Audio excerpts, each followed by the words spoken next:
I've been getting this question more and more thanks to a lovely little trend on TikTok. The question is, are Pepcid and antihistamines a good or a bad idea for PMDD?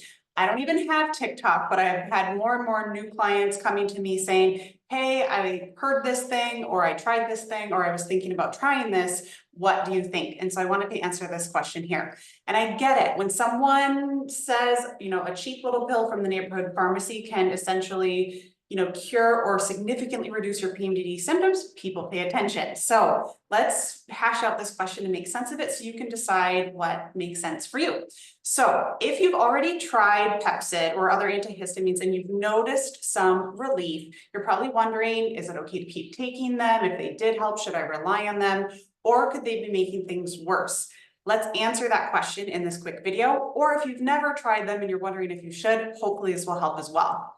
So, quick disclaimer as always before we dive in, this is education, not medical advice. I'm providing my perspective as someone who has worked with hundreds of clients with PMDD, has PMDD myself, and histamine intolerance issues. So with that out of the way, I also want to add one more disclaimer. I am not anti-medication. Medications are a tool. Antihistamines can be a tool in your toolbox.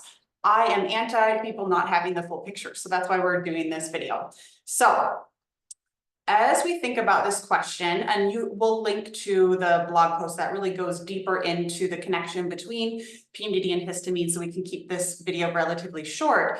But I want to call out, for some people, histamine intolerance can make PMDD symptoms worse, but that does not mean that everyone with PMDD has histamine intolerance or that everyone with histamine intolerance has PMDD symptoms. But for some people, it's a big player, and when it is the case, it's a big deal to address it and get to the bottom of it.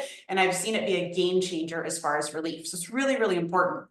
And there's a cyclical component to histamine intolerance. So if you think about how the hormones fluctuate throughout the cycle, I don't have a chart ready to screen share here in the video, but estrogen rises before ovulation, and then it rises again about in the mid-luteal, about a week out before your period comes.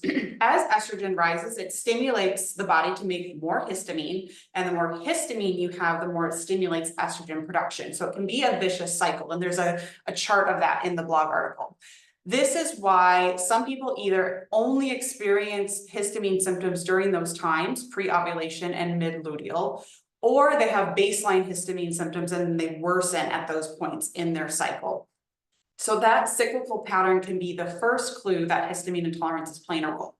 So if there is this histamine connection, some people go straight to antihistamines, and I can understand why, because it feels simple, it feels easy. However, we'll talk more about what the long-term effects of that. So what people will often do is they'll either take Pepcid alone. Pepcid is what's called an H2 blocker, or some people will take something like Claritin or Zyrtec, which is an H1 blocker, and they work slightly differently. Some people combine the two, or they have better results combining the two. I have two big howevers though. So if you take these over-the-counter medications and you notice a reduction in symptoms, yes, it can clue us in that histamine intolerance is part of your PMDD puzzle. But however, number one, if it does not help, that does not rule out histamine intolerance. You may still have histamine or mast cell issues and the meds simply weren't enough, or they're not doing the trick, or you could be reacting to the medications because of additives and things like that. However, number two, if it does help, that's very, very helpful information. And it's often something I have my clients experiment with, but it doesn't mean that the antihistamines are the long-term solution. All right. So those are some of the positives. Let's go over some of the downsides of relying on antihistamines long-term. So what I want you to understand is how these meds work. And I think of it as like histamine is going around the body. Think of it as like the cars on the road. The receptors are like the parking spots. The cars have to go into the parking spots. What antihistamines do is they don't take the cars off the road. They actually put little traffic cones. They block the receptors. They block the histamine from parking in and sending its cellular signals throughout the body and causing symptoms. They're not getting the cars off the road. They are not reducing the production of histamine. It's really, really important. I'm going to show you a visual here. here's, this is not the one I intended to show you, but here are quick symptoms of histamine intolerance. You can see this in the blog. This is the one I want.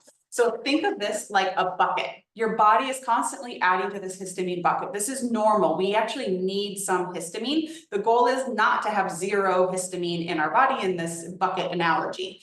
So we get it from food, from stress, gut health, hormones play a role. If the bucket overflows, that's when symptoms occur. So if all these things going in, adding to that bucket, these things that I have listed on the bucket are things that impact how we bail that histamine from the bucket or clear it out.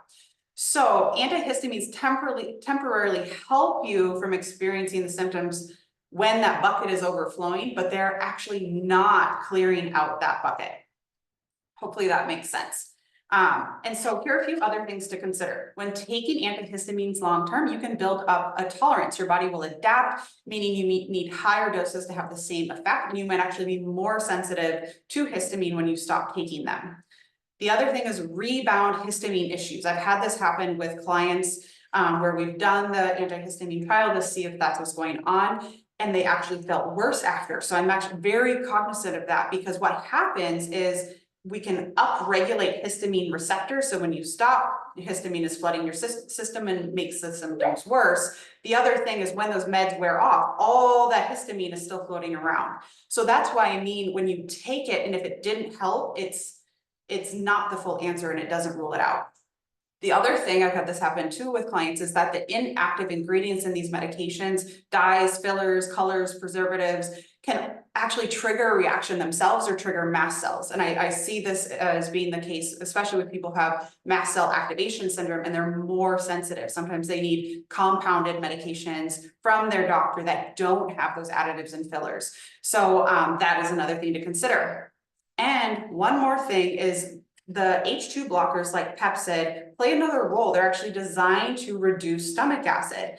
However, we need stomach acid for digestion, nutrient absorption, and actually breaking down histamine. And so this can have long-term effects on our bacterial, like microbiome, on our nutrient absorption, how we digest protein, and all of these things impact brain chemistry long-term. So the bottom line is, if histamine intolerance is a factor for you, it's a part of your like PMDD puzzle, focusing only on meds means we might actually be missing some of these underlying causes. And that could be things like gut imbalances. There are certain bacteria that are mast cell activating or trigger the release or production of histamine, inflammation, nutrient insufficiencies, nervous system dysregulation. Lots of different factors can play into this.